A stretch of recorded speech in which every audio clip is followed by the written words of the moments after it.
Hi అండి, అందరూ ఎలా ఉన్నారు? Welcome back to our travel journey.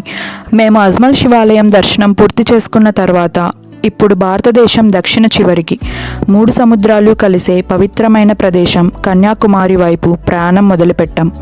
Kanyakumari అంటే కేవలం ఒక టూరిస్ట్ ప్లేస్ మాత్రమే కాదు, ఇది ఆధ్యాత్మికత, చరిత్ర, ప్రకృతి అందాలు కలయిక. ఇక్కడ అరేబియా సముద్రం, బంగాళాఖాతం, హిందూ మహాసముద్రం మూడూ కలుస్తాయి. సూర్యోదయం, సూర్యాస్తమయం ఒకే ప్రదేశంలో చూడగలిగే అరుదైన ప్రదేశాలలో కన్యాకుమారి ఒకటి. అంతేకాకుండా ఇక్కడ ఉన్న కన్యాకుమారి అమ్మవారి ఆలయం, వివేకానంద రాక్ మెమోరియల్, తిరువల్లువార్ విగ్రహం వంటి ప్రదేశాలు దేశవ్యాప్తంగా ఎంతో ప్రాముఖ్యతను కలిగి ఉన్నాయి. ఎన్నో వేల మంది భక్తులు, ప్రయాణికులు ప్రతి సంవత్సరం ఈ పవిత్రమైన ప్రాంతాన్ని సందర్శిస్తారు. అయితే అజ్మల్ శివాలయం నుంచి కన్యాకుమారి వరకు ఎలా వెళ్ళాలి, మదనపల్లి నుంచి కన్యాకుమారి ఎంత దూరం ఉంటుంది, ఏ మార్గాలు అందుబాటులో ఉన్నాయి, బస్సు, ట్రైన్, ఫ్లైట్లలో ఏది బెస్ట్, మొత్తం ప్రయాణానికి ఎంత బడ్జెట్ అవసరం, ఈ అన్ని విషయాలను ఈ వీడియోలో మనం వివరంగా తెలుసుకుందాం. అజ్మల్ శివాలయ దర్శనం పూర్తి చేసుకున్న తర్వాత మా ప్రయాణంలో చిన్న బ్రేక్ తీసుకొని ఒక హోటల్లో మార్నింగ్ బ్రేక్ఫాస్ట్ చేశాము. ఇక్కడ మేము ఇడ్లీ, పరోటా వంటి టిఫిన్ ఐటమ్స్ తిన్నాము. ఉదయం ప్రయాణం మొదలు పెట్టడానికి ఈ బ్రేక్ఫాస్ట్ చాలా బాగా ఎనర్జీ ఇచ్చింది. కొద్దిసేపు అక్కడ విశ్రాంతి తీసుకొని మళ్ళీ మేము కన్యాకుమారి ప్రయాణాన్ని కొనసాగించాము. మేము కన్యాకుమారి వైపు ప్రయాణం చేస్తూ వెళ్తున్నప్పుడు మార్గం మధ్యలో అందమైన తామర కొలలు కనిపించాయి. నీటిలో వికసించిన తామర పూలు ప్రకృతి అందాన్ని మరింత పెంచాయి. అలాగే చుట్టూ కనిపించిన పచ్చని కొండలు, చల్లని గాలి, ప్రశాంతమైన వాతావరణం ప్రయాణాన్ని ఎంతో ఆహ్లాదకరంగా మార్చాయి. ప్రకృతి అందాలను ఆస్వాదిస్తూ మా ప్రయాణం మరింత ప్రత్యేకమైన అనుభూతిగా మారింది. మదనపల్లి నుంచి కన్యాకుమారి వరకు దూరం చూసుకుంటే సుమారుగా 750 నుంచి 850 కిలోమీటర్ల వరకు ఉంటుంది. మనం ఎంచుకునే రూట్ను బట్టి దూరం కొంచెం మారవచ్చు. కన్యాకుమారి చేరుకోవడానికి ప్రధానంగా 3 మార్గాలు ఉన్నాయి. ట్రైన్ ప్రయాణం. మదనపల్లి నుంచి నేరుగా ట్రైన్ సౌకర్యం సాధారణంగా ఉండదు. ముందుగా సమీపంలోని పెద్ద రైల్వే స్టేషన్కి వెళ్ళి అక్కడి నుంచి కన్యాకుమారి వెళ్తే ట్రైన్ తీసుకోవచ్చు. ట్రైన్ ప్రయాణం బడ్జెట్ ఫ్రెండ్లీగా ఉంటుంది. స్లీపర్ క్లాస్లో సుమారుగా 500 నుంచి 800 వరకు, ఏసీ కోచ్ అయితే 1200 రూపాయల నుంచి 2000 వరకు ఖర్చు కావచ్చు. బస్ ప్రయాణం. మదనపల్లి నుంచి బస్సులో బెంగళూరు, తిరుపతి లేదా ఇతర ప్రధాన నగరాల ద్వారా కన్యాకుమారి చేరుకోవచ్చు. బస్ ప్రయాణానికి సుమారుగా 1000 రూపాయల నుంచి 2500 వరకు ఖర్చు అవుతుంది. సమయం ఎక్కువ పట్టవచ్చు, కానీ మార్గంలోని అందాలను ఆస్వాదించవచ్చు. కార్ లేదా సొంత వాహనం ద్వారా అయితే మన సొంత వాహనంలో వెళ్తే ప్రయాణాన్ని మనకు నచ్చిన విధంగా ప్లాన్ చేసుకోవచ్చు. మార్గం మధ్యలో ముఖ్యమైన ప్రదేశాలను కూడా సందర్శించవచ్చు. ఫ్యూయల్, టోల్, ఫుడ్ కలిపి ఒక వాహనానికి సుమారుగా 5000 నుంచి 8000 వరకు ఖర్చు రావచ్చు. మొత్తం బడ్జెట్ మనం ఎంచుకునే ప్రయాణ విధానం, ఎన్ని రోజులు ఉండాలి, హోటల్ ఖర్చులు వంటి వాటిపై ఆధారపడి ఉంటుంది. బడ్జెట్ ట్రిప్ ప్లాన్ చేస్తే ఒక్కొక్కరికి సుమారుగా 5000 నుంచి 8000 లోపు కన్యాకుమారి ట్రిప్ పూర్తి చేయవచ్చు. కొంచెం కంఫర్ట్గా వెళ్తే 10,000 నుంచి 15,000 వరకు అవసరం కావచ్చు. అయితే మనం ఏ మార్గం ఎంచుకున్నా చివరికి చేరుకునేది భారతదేశం దక్షిణ అంచు, అందమైన కన్యాకుమారి. నగరంలోకి వెళ్ళగానే వెల్కమ్ టు కన్యాకుమారి అని పెద్ద బోర్డు కనిపిస్తుంది. కొంచెం ముందుకు వెళ్తే తిరువల్లువార్ స్టాచ్యూ వైపు వెళ్ళే ఎంట్రన్స్ కనిపిస్తుంది. అక్కడ కార్లు పార్క్ చేయడానికి మంచి పార్కింగ్ కూడా ఉంది. మేము మా కారును అక్కడే పార్క్ చేసి నడుచుకుంటూ ముందుకు వెళ్ళాము.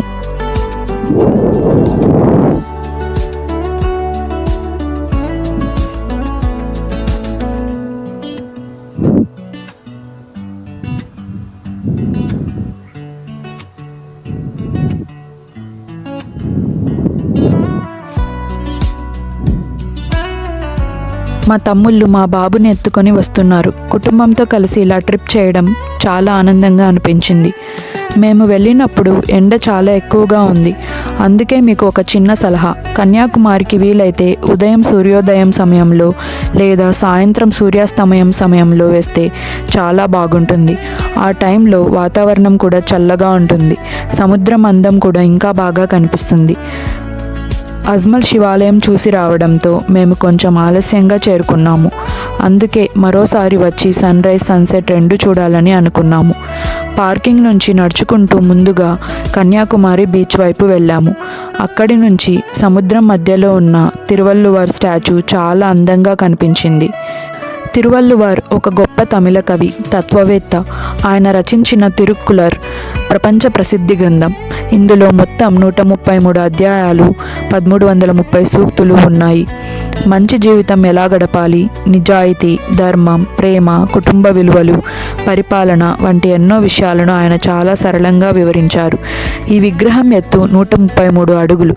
ఇది తిరుక్కురల్లోని 133 అధ్యాయాలకు గుర్తుగా నిర్మించారు. సముద్రం మధ్యలో నిలిచిన ఈ విగ్రహం కన్యాకుమారికి ఒక ప్రత్యేక గుర్తింపుగా నిలిచింది.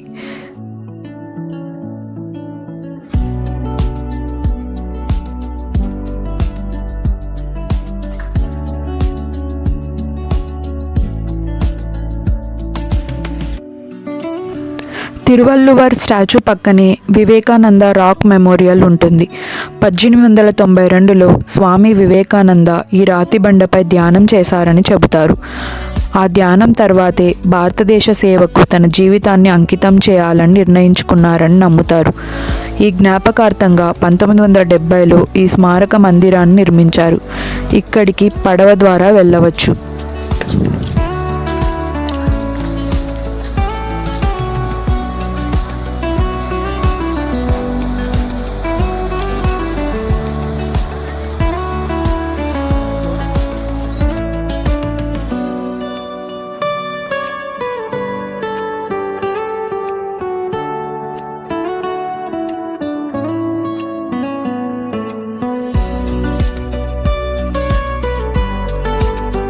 మనం కన్యాకుమారిలో తప్పక చూడాల్సిన ప్రదేశాలు: కన్యాకుమారి అమ్మవారి ఆలయం, Thiruvalluvar statue, Vivekananda rock memorial, Triveni సంగమం, Kanyakumari beach, Gandhi Mandapam, sunrise view point, sunset view point.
కన్యాకుమారిలో కలిసే 3 సముద్రాలు: బంగాళాఖాతం, అరేబియా సముద్రం, హిందూ మహాసముద్రం.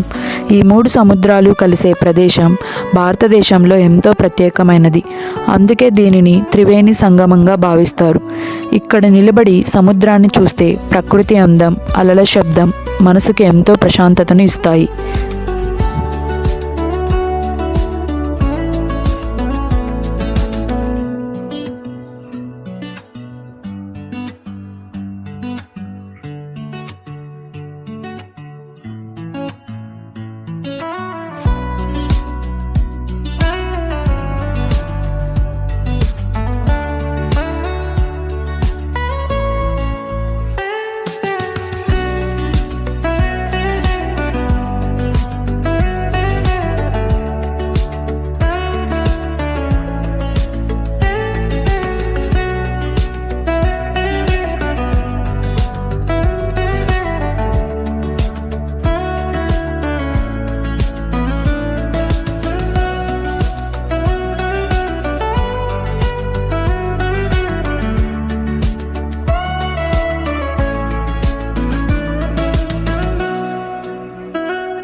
పురాణాల ప్రకారం పార్వతీదేవి కన్యాకుమారి అమ్మవారి రూపంలో ఇక్కడ తపస్సు చేసింది.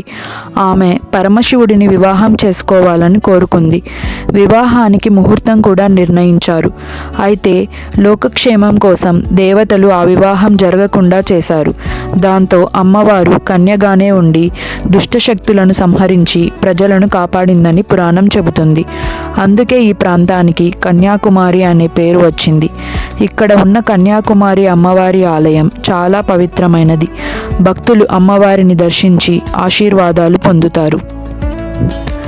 కన్యాకుమారి అమ్మవారి దర్శనం పూర్తి చేసుకున్న తర్వాత బోటులో వెళ్ళి తిరువల్లువార్ స్టాచ్యూ మరియు వివేకానంద రాక్ మెమోరియల్ చూడాలని అనుకున్నాము. కానీ మేము వెళ్ళిన సమయానికి ఎండ చాలా ఎక్కువగా ఉంది. అలాగే బోటు దగ్గర కూడా చాలామంది ఉండడంతో పెద్ద క్యూ కనిపించింది. రష్ టైంలో వెళ్ళడం వల్ల మాకు కొంచెం ఇబ్బందిగా అనిపించింది. బోటులో వెళ్ళడానికి ఒక్కొక్కరికి సుమారు 100 రూపాయల టికెట్ ఉంటుంది. మీరు కూడా వెళ్ళాలని అనుకుంటే ముందుగానే సమయం ప్లాన్ చేసుకొని వెళ్ళడం మంచిది.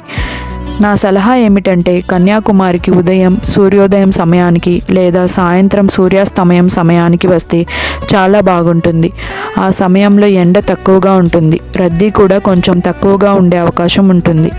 అప్పుడు ప్రశాంతంగా బోటు ప్రయాణం చేసి Thiruvalluvar statue, Vivekananda rock memorial అలాగే కన్యాకుమారి అందాలను హాయిగా ఆస్వాదించవచ్చు.